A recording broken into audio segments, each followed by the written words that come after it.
이미 돌아가신 아버지에게서 새벽 2시에 전화가 왔습니다. 아버지를 떠나보낸 지 꼭 49일째 되던 날이었습니다. 장례를 치르고 사무제를 지내고 매주 찾아오던 절의 스님과 함께 49제까지 마친 그날 밤이었습니다. 사람들은 49일이 지나면 슬픔도 조금은 옅어진다고 했습니다. 실제로 저는 그렇게 믿고 있었습니다.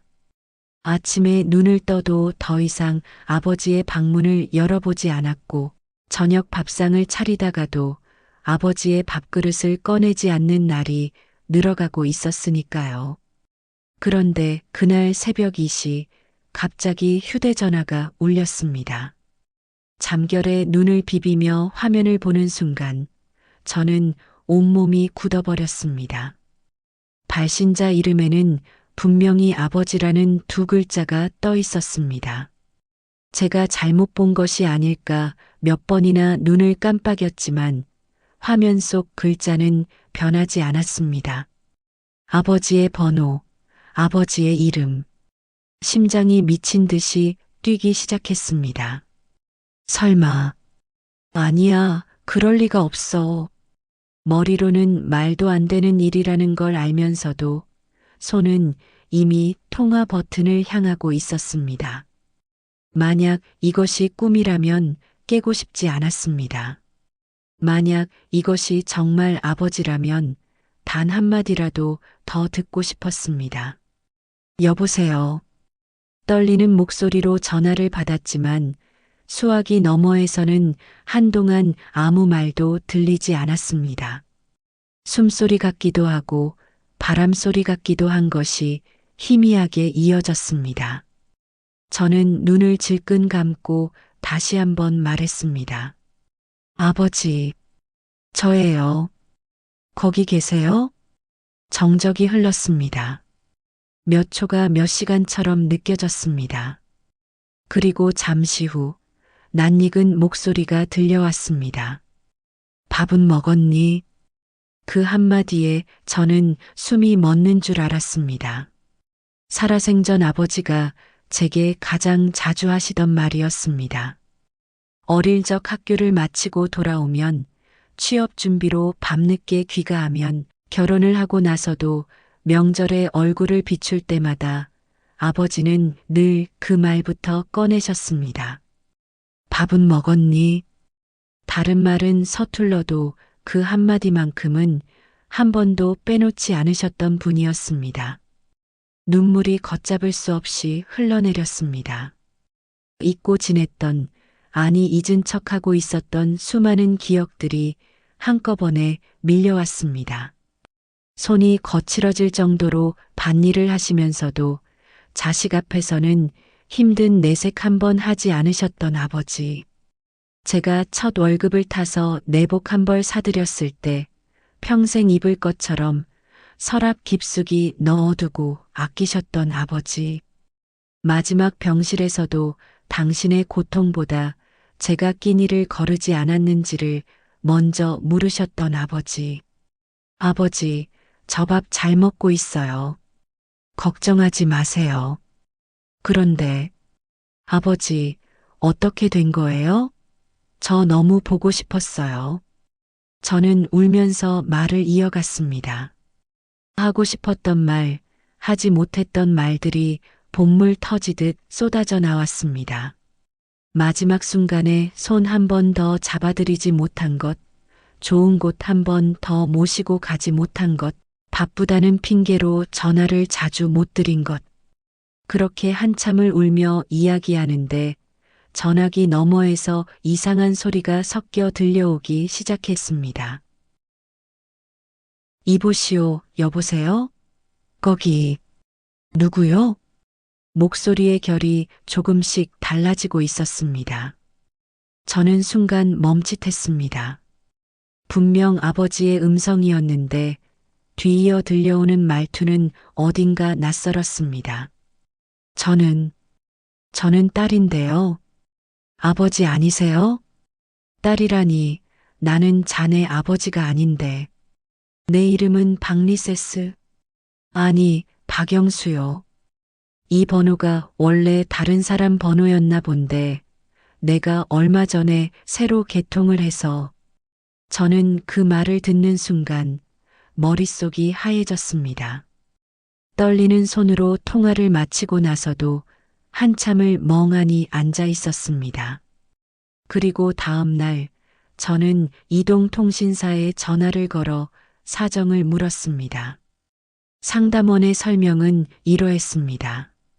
아버지가 돌아가신 후 가족들은 정신없는 와중에 아버지 명의의 휴대전화 요금제를 해지하지 못한 채 시간을 보냈다고 합니다.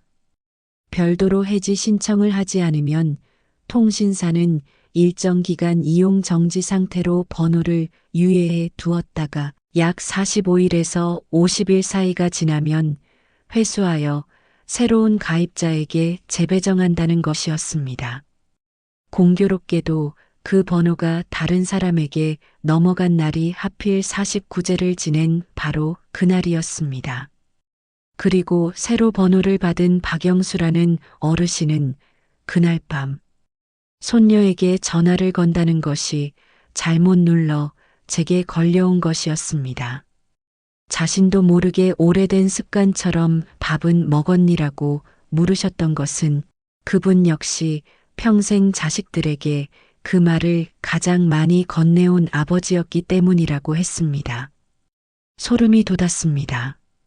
단순한 우연이라고 하기엔 너무나 절묘한 우연이었습니다. 세상의 모든 아버지들이 서로 다른 삶을 살아왔어도 결국 자식에게 남기는 말은 크게 다르지 않다는 사실이 이상하게도 위로가 되었습니다.